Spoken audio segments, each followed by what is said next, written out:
নতুন এয়ারপোর্ট বাগডোগরাতে, যা দেখলে রীতিমতো তাক লেগে যাবে। কলকাতা এয়ারপোর্টকে কি এবার টেক্কা দিতে চলেছে? অবশেষে বহু প্রতীক্ষার অবসান, শুরু হয়ে গেল বাগডোগরা বিমানবন্দর সম্প্রসারণের কাজ। রবিবার বাগডোগরা বিমানবন্দরের নতুন টার্মিনাল নির্মাণ কাজের শিলান্যাস করলেন প্রধানমন্ত্রী নরেন্দ্র মোদী। এদিন বারাণসী থেকে ভার্চুয়াল মাধ্যমে এই কাজের শিলান্যাস করেন তিনি। শিলিগুড়ির কাওয়াখালী মাঠে এই অনুষ্ঠানটির আয়োজন করা হয়।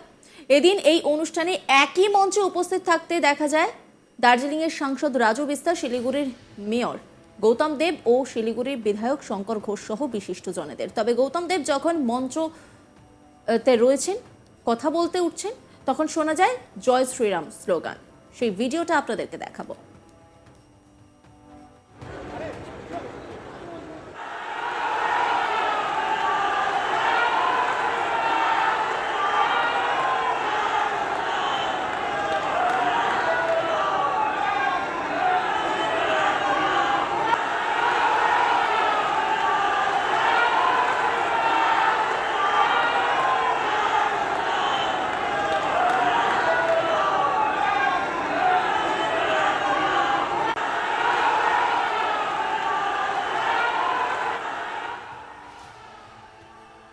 প্রসঙ্গত, মেয়র গৌতম দেব মঞ্চে উঠতেই বিজেপির কর্মীরা স্লোগান দিতে শুরু করেন। গেরুয়া শিবিরের নেতা কর্মীদের এই আচরণে বিরক্ত মেয়র। যদিও নিজের ভাষণে এই নতুন টার্মিনাল তৈরিতে রাজ্য সরকার ঠিক কিভাবে বিমানবন্দর কর্তৃপক্ষকে জমি দিয়ে সাহায্য করেছে তা সবিস্তারে জানান মেয়র। বিজেপি কর্মীদের স্লোগানের বিরুদ্ধে পরে ক্ষোভও উগরে দেন। প্রসঙ্গত, উত্তর পূর্ব ভারতের প্রবেশদ্বার বলা হয় শিলিগুড়ি শহরকে। ফলে শিলিগুড়ির বাগডোগরা বিমানবন্দরের ওপর নির্ভরশীল উত্তর পূর্ব ভারতের রাজ্যগুলি। শুধু অর্থনীতিই নয়, উত্তরবঙ্গের পর্যটন শিল্পেরও একটা বড় অংশ নির্ভর করে বাগডোগরা বিমানবন্দরের ওপর। ফলে বাগডোগরা বিমানবন্দরকে দীর্ঘদিন ধরে আন্তর্জাতিক মানের করার দাবি উঠছিল বিভিন্ন মহল থেকে।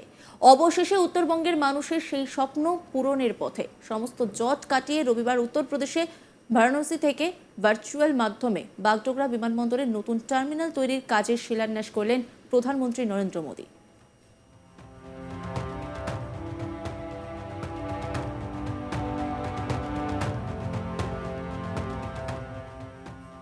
মেয়র গৌতম দেব তিনি কি বলেছেন শোনাব আপনাদের। এটা হচ্ছে, দেখুন, আমি জয় বাংলা বলতে পারতাম, আমি বাংলায় থাকি, জয় বাংলা তো আমার বলা কর্তব্য। কিন্তু এর আগেও আমি দেখেছি নীতিন গডকরিজির যে প্রোগ্রামটা হয়েছিল, সেখানেও আমাকে রাজ্য সরকার থেকে পাঠানো হয়েছিল, সেখানে আমি ছিলাম, সেখানেও একই ব্যাপার হয়েছে। সেটা হচ্ছে রাজনৈতিক সংস্কৃতির ব্যাপার। এখানে এটা একটা সরকারি প্রোগ্রাম, সরকার আর দলে পার্থক্য বিভাজনটা বুঝতে হবে। এটা সরকারের প্রোগ্রাম, সরকার সভা, আর দল হচ্ছে একটা রাজনৈতিক দল, তার স্লোগান, তার এজেন্ডা থাকে। কিন্তু একটা সরকারি প্রোগ্রামে এই ধরনের স্লোগান এটা বাঞ্ছনীয় না। এটা পলিটিক্যাল স্লোগান, তো এই পলিটিক্যাল স্লোগান এখানে আমাদের পক্ষে খুব অস্বস্তিকর। কিন্তু আমি সরকারি প্রোটোকল কে মান্যতা দিই এবং আমি নানাদারদের অনারেবল চিফ মিনিস্টারের রিপ্রেজেন্টেটিভ হিসেবে ছিলাম। সুতরাং আমার সেই সভ্যতা, ভদ্রতা, এটিকেট, তার প্রোটোকল আমাকে মানতে হয়েছে। আমি সেটা মেনে আমার এটা করেছি। বাকিটা মানুষ দেখবে, মানুষ বিচার করবে, আমার আর কি বলার থাকতে। এদিন অনুষ্ঠানে উপস্থিত হয়ে দার্জিলিং লোকসভা কেন্দ্রের সাংসদ রাজু বিস্তা বলেন, এই নতুন টার্মিনালটি তৈরি হওয়ার ফলে পশ্চিমবঙ্গ, বিশেষ করে দার্জিলিং, তরাই ও ডুয়ার্সের বাসিন্দারা লাভবান হবেন। ট্রাভেল ও ট্যুরিজমের পাশাপাশি ব্যবসার ক্ষেত্রেও লাভ হবে বলে আশাবাদী তিনি। রাজু বিস্তা ঠিক কি বলেছেন শোনাব আপনাদের। देखिए, मुझे इस बात की संतुष्टि है कि बहुत सारे विकास कार्य के जुड़े हुए अटके हुए काम एक एक करके पूरे हो रहे हैं मोदी जी के नेतृत्व में। आपको पता है, बालासन से लेकर के सेवक तक सड़क 2009 से अटकी पड़ी हुई थी। केंद्र सरकार के माध्यम से वो कार्य पूरा होने जा रहा है। इसी तरह बागडोगरा एयरपोर्ट, क्योंकि सबसे बिजी एयरपोर्ट है देश में, और आए दिन जो है पैसेंजर की क्षमता यहाँ पे बढ़ती रही, लेकिन जिस हिसाब से जो फैसिलिटी और जो टर्मिनल का सुविधा होना चाहिए था वो नहीं था। और मैंने बार बार केंद्र सरकार से ये बात की और मुझे इस बात की संतुष्टि है। 20 अक्टूबर यानी आज के दिन मोदी जी के नेतृत्व में उनके हाथों से बागडोगरा एयरपोर्ट का नया टर्मिनल बिल्डिंग बनने का शिलान्यास का काम हुआ है। 2 फेज में 3000 करोड़ की लागत से बिल्डिंग होगी। आज जो कैपेसिटी है उससे करीब 7 गुना बड़ी कैपेसिटी होगी और जहां आज 2.5 मिलियन यानी 25 लाख लोग सालाना ट्रेवल करते हैं, पहले फेज में 1 करोड़ और दूसरे फेज के बाद 2 करोड़ तक लोग सालाना ट्रेवल कर सकते हैं।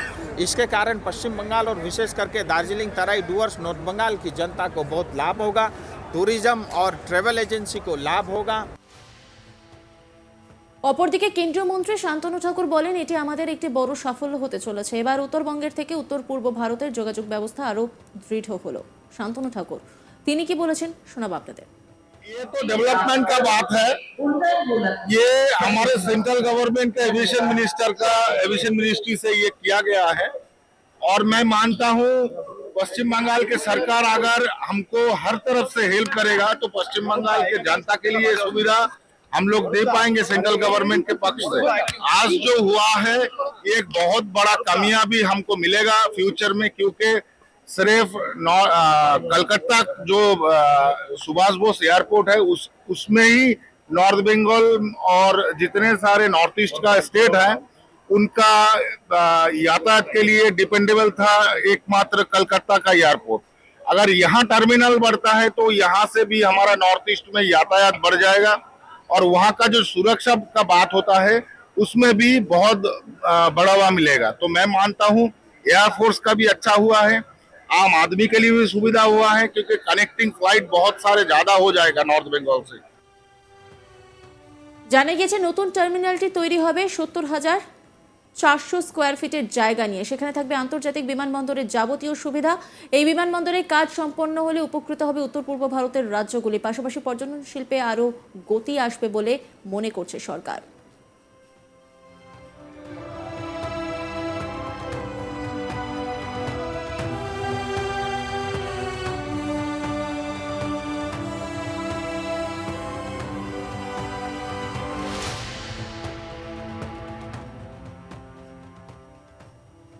রাজু মিস্ত্রি কি বলেছেন শোনাবো আপনাদের। देखिए, मुझे इस बात की संतुष्टि है कि बहुत सारे विकास कार्य के जुड़े हुए अटके हुए काम एक एक करके पूरे हो रहे हैं मोदी जी के नेतृत्व में। आपको पता है बालासन से लेकर के सेवक तक सड़क 2009 से अटकी पड़ी हुई थी। केंद्र सरकार के माध्यम से वो कार्य पूरा होने जा रहा है। इसी तरह बागडोगरा एयरपोर्ट क्योंकि सबसे बिजी एयरपोर्ट है देश में और आए दिन जो है पैसेंजर की क्षमता यहाँ पे बढ़ती रही, लेकिन जिस हिसाब से जो फैसिलिटी और जो टर्मिनल का सुविधा होना चाहिए था वो नहीं था। নজর রাখুন আজ তাক বাংলার ইউটিউব স্ট্রিমিংয়ে।